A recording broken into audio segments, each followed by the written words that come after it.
One question that can arise is that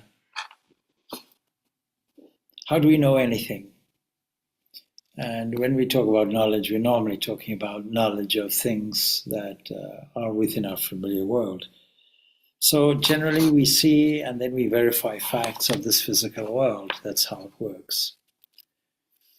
Now, when we come to investigate the why or the how of it at a deeper level, that is, when we study it from a scientific point of view, it's exactly that same formula that we understand.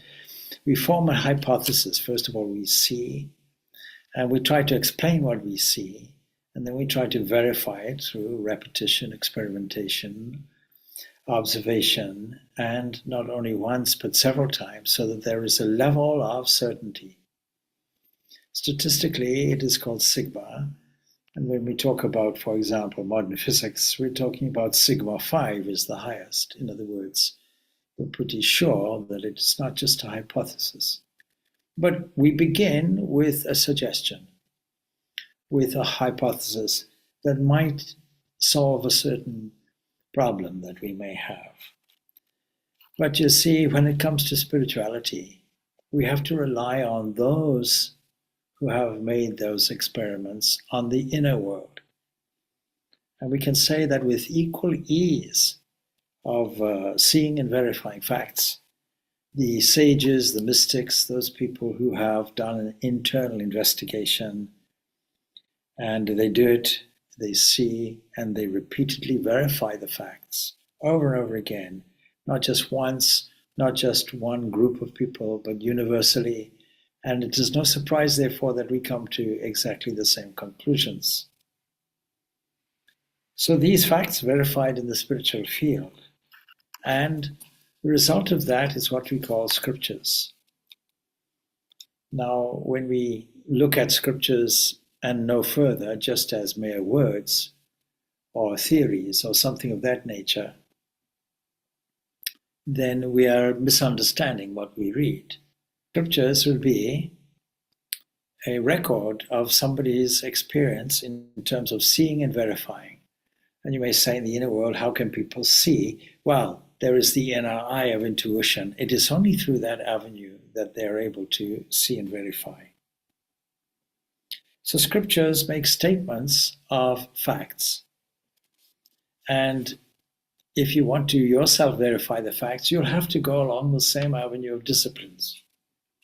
So to us who are entering, let's say, on a spiritual path, they are helpful in the beginning, hypotheses, theories, and they require verification by us, and that means that proof is entirely subjective.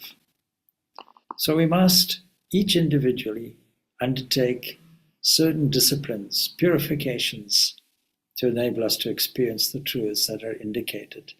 Whatever religion or path we take up, it is certain that they are all following the same general recommendations. And although we understand that people are constitutionally different and will take different paths, still, the general trend is in the same direction. We have to climb and we have to grow in order for revelation to take place from within. And that constitutes seeing and it constitutes verification. Now, if we regard the spirit behind, let us say, our body and mind, where we have to go, because body and mind are clearly objects. They are made up from a number of different parts with different functions. Even at the very, very tiniest cellular level, we're talking of something like 60 trillion parts, if you will. We don't see it like that. We don't register it like that. We register it as head and shoulders and limbs, and we don't even register the internal components of intestines, small intestines, liver, pancreas, etc. We take it for granted all of those are there, and they're working well in our inner machinery. But of course, they are made from material components. They are made from food. And food itself arrives by a certain divine drama. Rainfall is required, heat is required from the sun, evaporation is required from the oceans, cloud formation has to take place, and ultimately an accumulation so that we get a cloudburst and rainfall. And from there, some seeds grow. And it was noticed that our own birth comes because of food that is digested, and that food arrives because it comes from the soil, and it arrives because of rainfall. And so we can trace it way, way back to that physically. And what about mentally? Well, so the Upanishads will tell us, Chandogya will say, here's an experiment, stop your food for a number of days and repeat certain passages, you'll have forgotten, you'll struggle, because we require food for that also.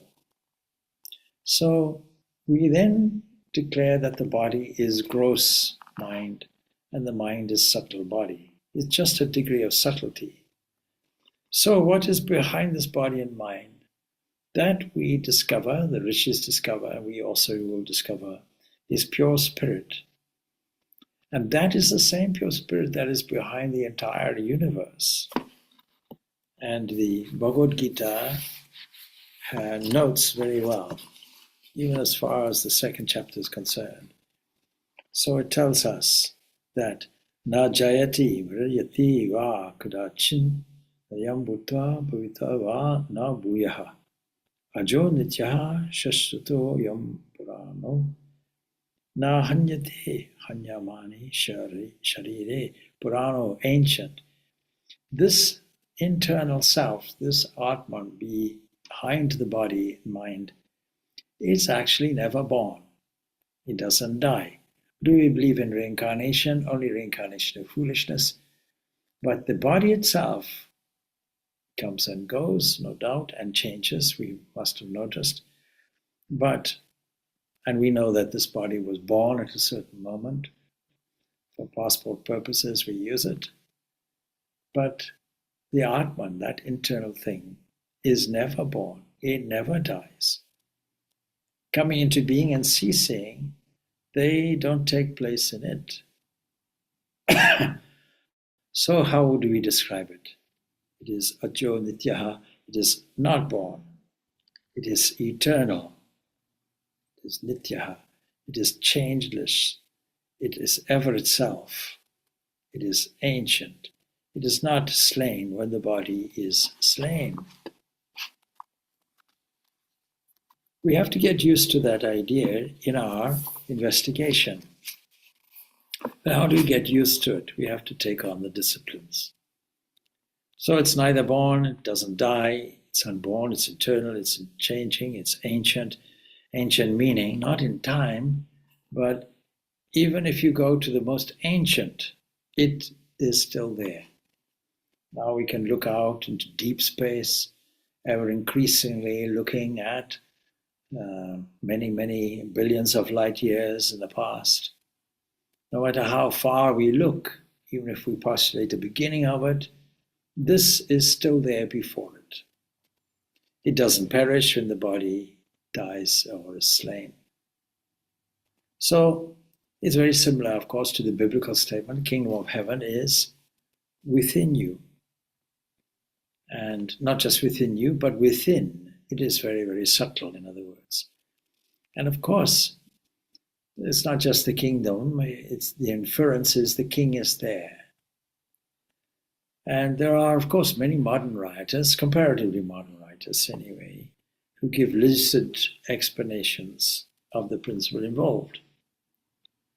So just as some illustrations, we can take some extracts from Emmett Fox's valuable book.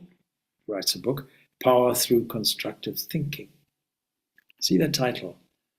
When we think in a constructive way, that is a highly positive way, all thought is a power of thought.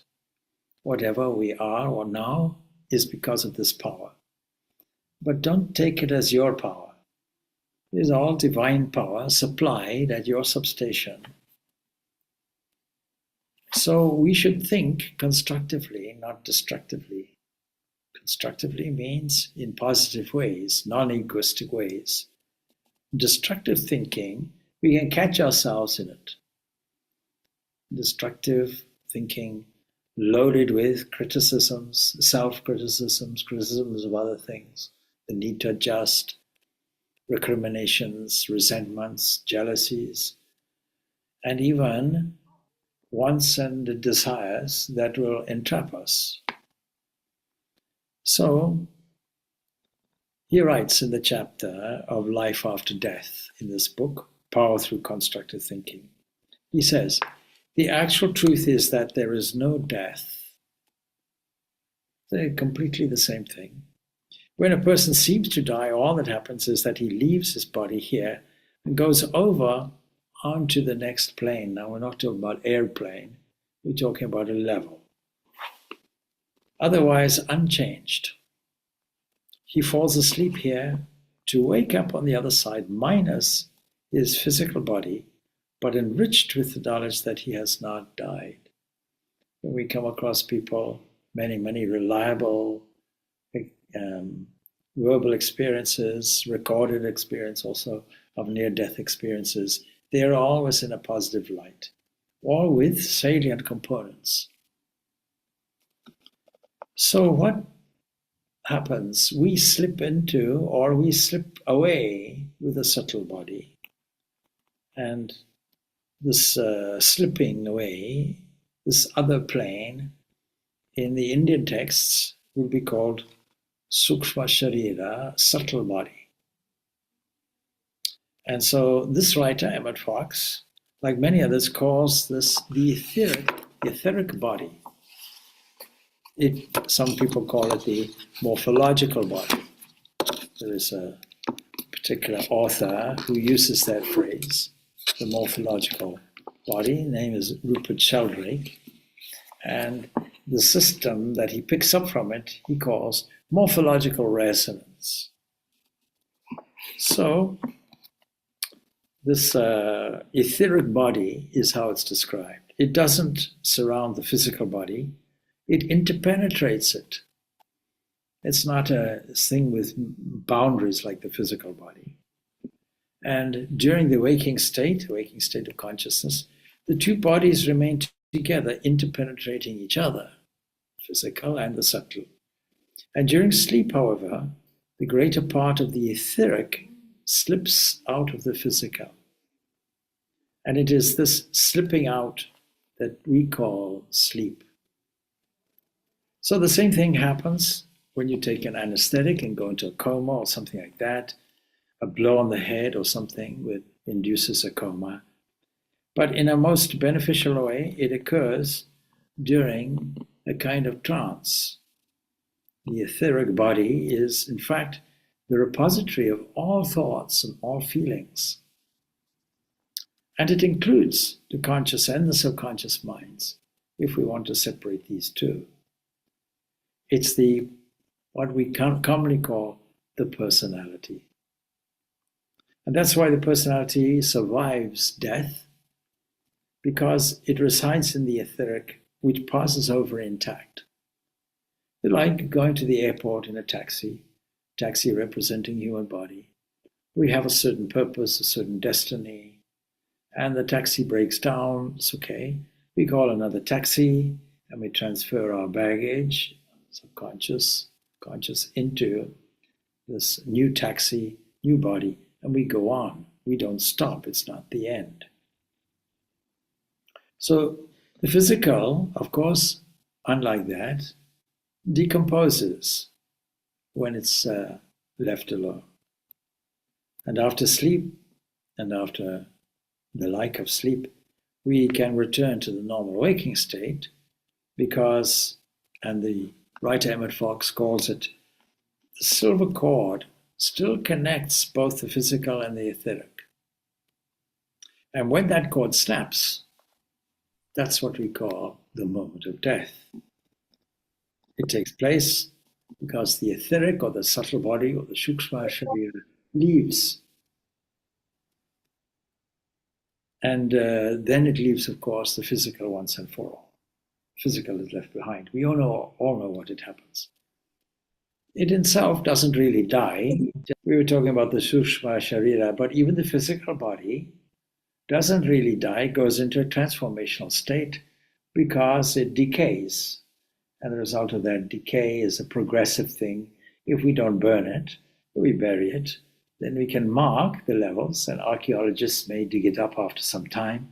And if you're a holy person, the vibrations of your holy life will continue to vibrate in the body, and there'll be an element of still energy radiating there.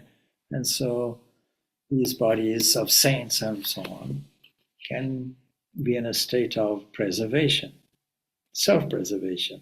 But still, the occupying entity of the house is God, who vacated it. So what happens? The person wakes up on the next plane, begins new life.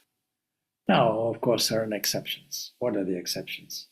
Well, the exception will be if in this life you discover that what is behind this subtle body is the immortal spirit, and you immerse yourself in that, identify with it, and because of this, become absolutely liberated, no longer under the illusion or the momentum of your previous existence. So now we can look at the very valuable passage, Brihadaranyaka Upanishad.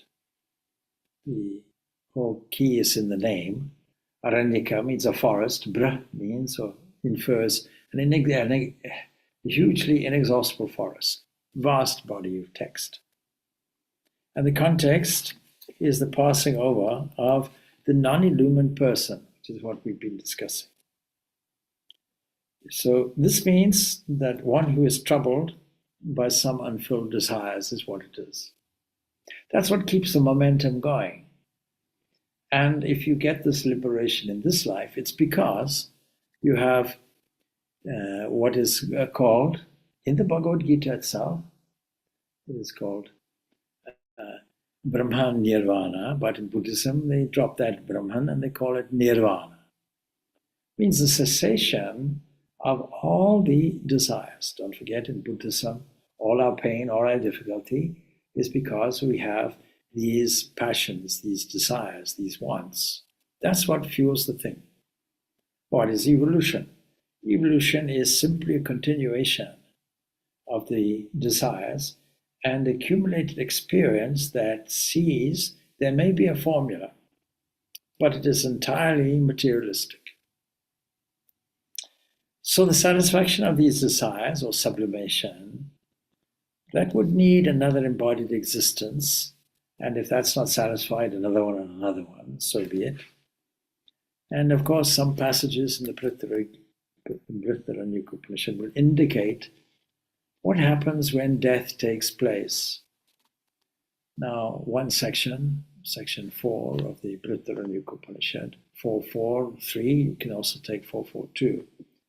It cites the example of the common leech dwelling in the grass, or a caterpillar, as it grasps another part of the branch, it leaves the previous one behind, and so it proceeds. We'll literally take it up and translate it into English for you. So it tells us, just as the leech supported on a straw goes to the end of it, excuse me, takes hold of another support and contracts itself, so does the self throw this body aside, make it senseless, take hold of another support, and contract itself. And the commentary, Shankaracharya's commentary, regarding this passing on to another body, he gives this illustration, a leech supported on a straw and so on and so forth, like that. There the organs are under the sway of the person's past work, says Shankaracharya, are combined so as to manifest their functions. And what are their functions? Well, we need another external body, like another car. We like one made of straw and clay is also formed. And when the organs have been nicely arranged, then the presiding deities, you have to be careful of the term deities, we have to take it in the proper context of its meaning, that is fire and the rest, come to the body to help the organs of speech and so forth. These are the energies deities because all energies come from one source. So this is the process, effect of the formation of the new body. And even just as a goldsmith takes apart a little quantity of gold and fashions another, a newer and better one, so does the self throw this body away or make it senseless and make another one, a newer and better one, from form suited to whatever it is, the ancestors or humans or celestial minstrels or deities or Virat or Hiranyagarbha or other beings. These are all beings. But it goes on to say, the most important thing, behind all this, that self is indeed Brahman. Brahman and Atman, the same thing, the supreme principle, that which doesn't change, that which the Bhagavad Gita has called the unchanging, the unborn, the ancient, etc. And so that Brahman is also identified with the intellect, the manas, and so on. All of that, we identify with those things. And even in the cosmic context, that same kind of association is made. So it's interesting to watch what it does when it reaches the end of a blade of grass, this leech. It lifts its front and looks around for another support. And it's only after firmly catching the next one that it withdraws its hind part from the previous blade. And the previous blade is now no longer needed, of course. And even if you take the preceding passage, that is the 442, we dealt with 443, it gives us also some useful details. It tells us that the vital force, the energy, what we call prana, follows the self on its onward journey. All the organs in their subtle forms follow the vital force. Now it helps us to see our arrangement, as the Taittiriya Upanishad tells us, as sheaths. So there's the one made from food. This is the body. When it gets old, there are telomeres, I think, or something like that. They're at the end of the genetic structures, and they don't renew as time goes on. In lobsters, they're continuously renewing. That is why lobsters actually can live pretty much infinitely, except that the internal organs get bigger than the external shell. And as you get older, as the lobster gets older, then it becomes more and more difficult, takes more and more energy to cast off the exoskeleton, which is the shell, and develop a new one. And so there are lobsters that live to 130, 140 years of age. Anyway, it is this energy that follows the self, because the next level, the next layer will be this prana, this energy. And then the next level will be manomaya kosha, the mind, what we call mind. And then the next level will be intellect, buddhi.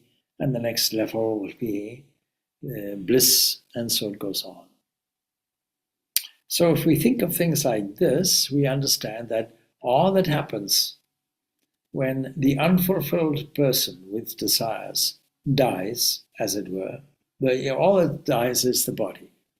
The rest continues. The whole lot continues on. So all the organs in their subtle forms, the internal organs are organs of the mind, they follow the vital force. And endowed with a particular consciousness called vijnana, the self then goes to the body related to that consciousness.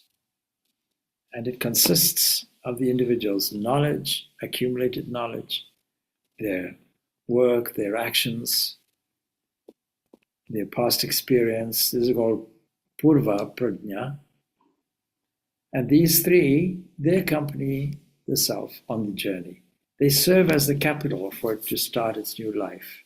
You can imagine an investment taking place, and that investment then goes on for the next adventure, the next part. Anyway, passages 2 and 3, just like the rest, are very terse. So we give below, or we give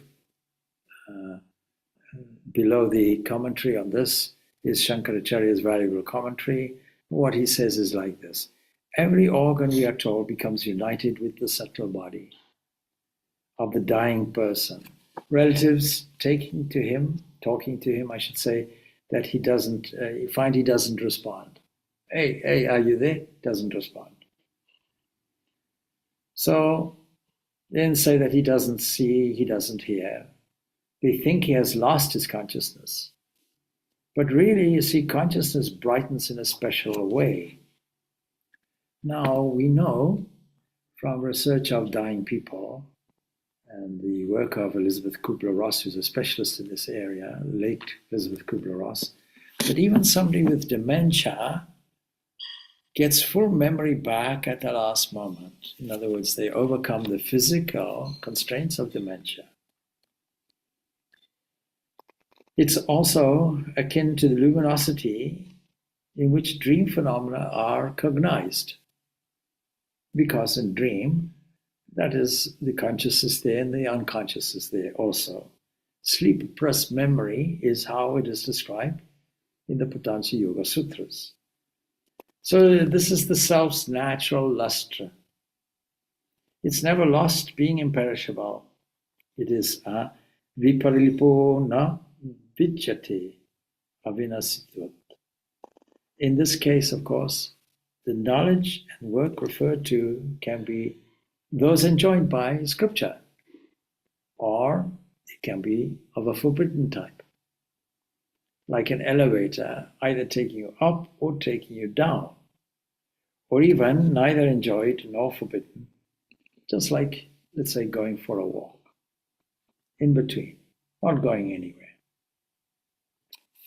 Now, if we're talking about then this Sukshma Sharira, this subtle body, we have to understand what is its real function.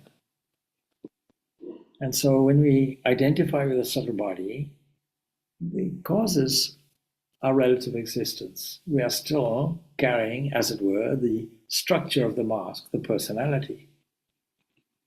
And we still have this relative existence with such changes, birth, death, coming, going, etc. And there are 12 organs within it. Naturally, we can identify straight away the organs, the internal organs, that is. These internal organs have to find their expression through the human body eventually. But what we mean by organs are not the eyes or ears physically. These are all internal. But you see, there's the intellect, there's the mind, 5 organs of perception, 5 organs of action. And what leads the way is desire. And that leads the way to another life.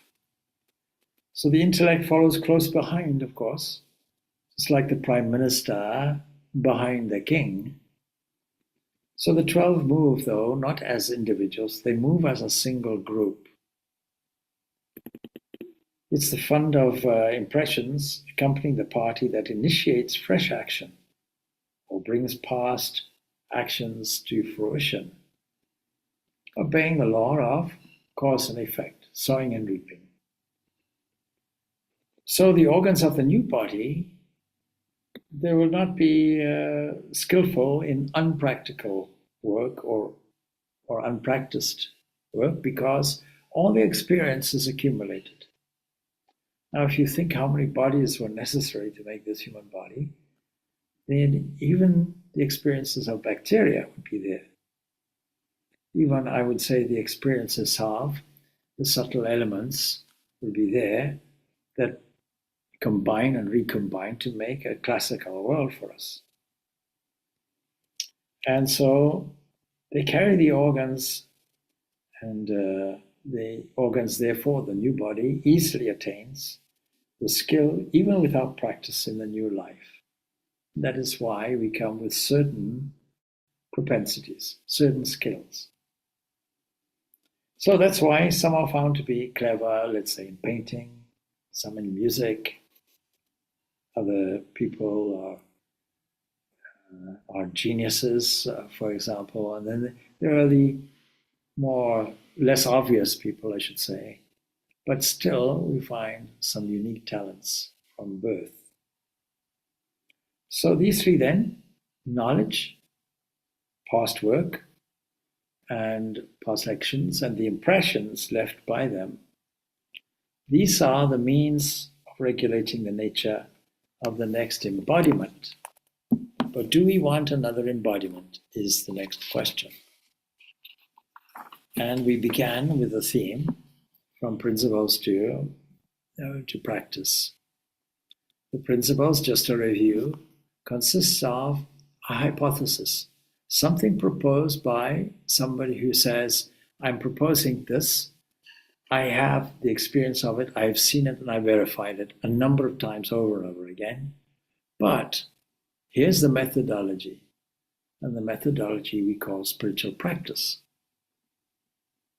But therefore, in this life, we should try, therefore, in order to get something more fulfilling, to be released from this, then we should cultivate only those forms of activity, mental and physical, which help us to acquire a desirable body and uplifting enjoyments in the future at the very least. So, because one becomes good through good work, one becomes evil through evil work. This is the justice system built in to this sowing and reaping. And all sacred books try to dissuade us all from doing the evil thing. There's no independence for the dying person at the last moment. His will, he will naturally be swayed by the momentum of his past actions, past thoughts. And therefore, everyone interested in his own welfare should diligently practice the remedies that are described here in these Upanishads from very early days, not leave it to the last moment. Like St. Augustine, you see. Well, yes, I would go and engage in spiritual life, I'm paraphrasing, but I'm enjoying myself too much now, later. Not understanding that the more you shape it from the start, the better the chances. Because the last moment is the last second. The last second itself is the last moment. What did you put into it? So therefore, everyone interested in their own welfare, of course, it makes sense that you diligently practice these remedies. And so there's a gist of the passage which is there in the Brihadaranyaka Upanishad with regards to this. How do we get liberation in this life? Is it a tall order? Is it an impossibility? Is it too much of a challenge? Do we make an argument to say, yes, it was okay for people in the past, but actually not suitable for today? Well, there is no doubt a great compensation, a great comfort in knowing that we have unlimited opportunities to pass our exam, no doubt. Do a further life, and we can start steadily investing in this one. But you see, in the pictorial language of Ramakrishna, a cave that is dark for 1,000 years, how long does it take to light? An instant, you strike a match and it's there. It would be different if there was something to acquire, if there was something to get. But it's not like that at all, because what you are and what you have is right here and right now, just covered by various layers.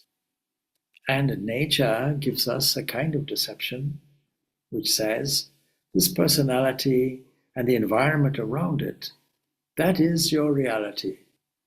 Often when we talk with people about spiritual life and so on, they say, yes, yes, yes, yes. But in the real world, then, you're not a philosopher, because what we consider to be the real is not what you consider. The world is not real. It's entirely apparitional. It comes and goes. It doesn't conform to our definition of an unchanging thing, an undivided thing, a thing that is beyond time and space. And I know we're hooked into it. I know we're caught in a kind of trap. The net of Maya, it's called. But it's the same Maya, divine grace, that will release us. And how do we do it? We do it by cultivating the noblest, highest qualities, by purifying the mind, by stripping the ego sense away, by transcending the prophet-actor complex. And we do it systematically, we do it steadily. And as we do it, we are recipients of an ever-flowing divine grace, which is more than our effort.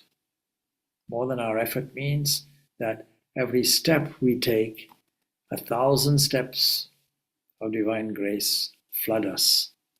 Now, I'm not saying it's quantitatively exactly like that, but you get the idea. In order to access the wind of divine grace that is ever blowing, we simply have to do an opening. We have to set the sail. And this opening, which is the result of our spiritual practice. And then we get our insight here and now. At some moment, a revelation takes place. Don't forget, all saints were sinners at one point. There are very few exceptions. So then we work for the good of all beings.